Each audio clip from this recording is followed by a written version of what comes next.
নাহমাদুহু ওয়া নুসাল্লি আলা রাসূলিল কারীম আম্মা বাদ। সম্মানিত দর্শক মণ্ডলী,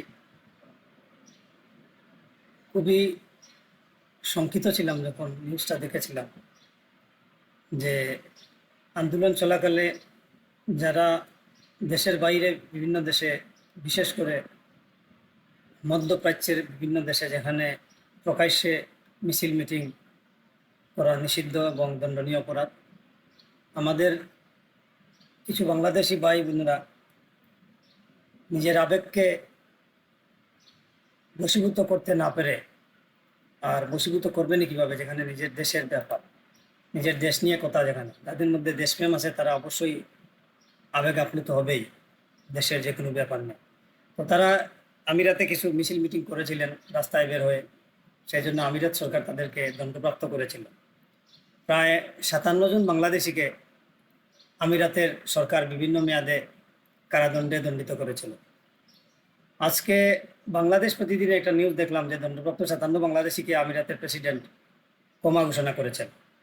আলহামদুলিল্লাহ, আমরা অত্যন্ত খুশি এবং আমিরাতের প্রেসিডেন্টকে আমরা অন্তরের অন্তঃস্থল থেকে ধন্যবাদ জানাই, যাতে উনি বিষয়টা অনুধাবন করতে পেরেছেন এবং তাদেরকে ক্ষমা ঘোষণা করেছেন।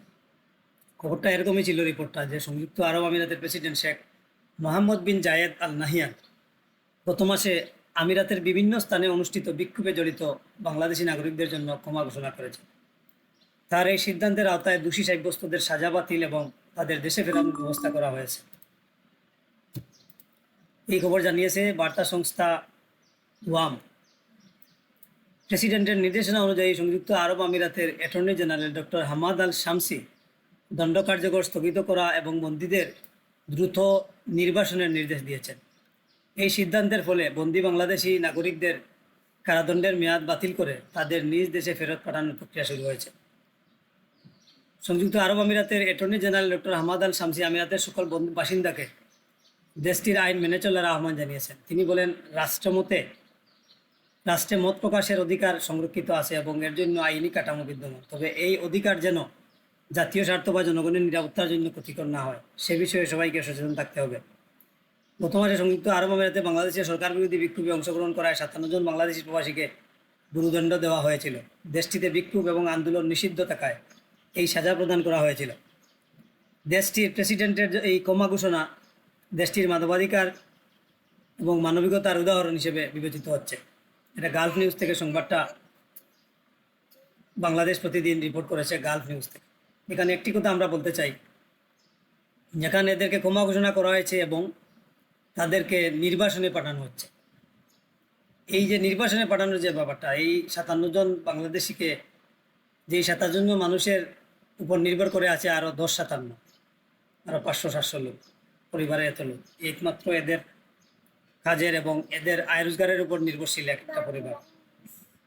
তাই এই জিনিসটা নিয়ে আমাদের সরকার তথা সংশ্লিষ্ট পররাষ্ট্র মন্ত্রণালয়কে একটু কাজ করার আমি বিনীত আহ্বান জানাবো। কারণ এদেরকে নির্বাসনে পাঠিয়ে দেওয়া হয়েছে, তাদের ভিসা হয়তো নষ্ট হয়ে যাবে, তারা আবার হয়তো আগামী 5 বছর বা 10 বছরের মধ্যে এইসব দেশে, বিশেষ করে মিডিল ইস্টের কোনো দেশে গিয়ে ঢুকতে পারবে না। এরা অপরাধ না করেও, যদিও এটা ওদের দেশের আইনত এটা অপরাধ, কিন্তু আমাদের দেশের ক্ষেত্রে তো আমাদের দেশের জন্য এরা অপরাধ করে নেই, এবং এটা ভালো কাজ করেছে। এটা দেশে এইসব অন্যায় অবিচার এরা মেনে নিতে পারেনি, তাই বিদেশে থেকেও এরা অন্যায় অবিচারের বিরুদ্ধে রুখে দাঁড়িয়েছে।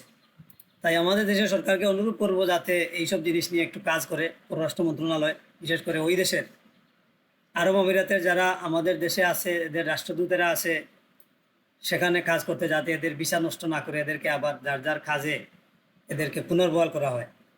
আশা করি ব্যাপারটা আপনাদেরকে বুঝাতে পেরেছি এবং সংশ্লিষ্ট কর্তৃপক্ষ আশা করি এই ব্যাপারে সুনজর দেবেন। আপনারা ভালো থাকেন। আল্লাহ হাফিজ।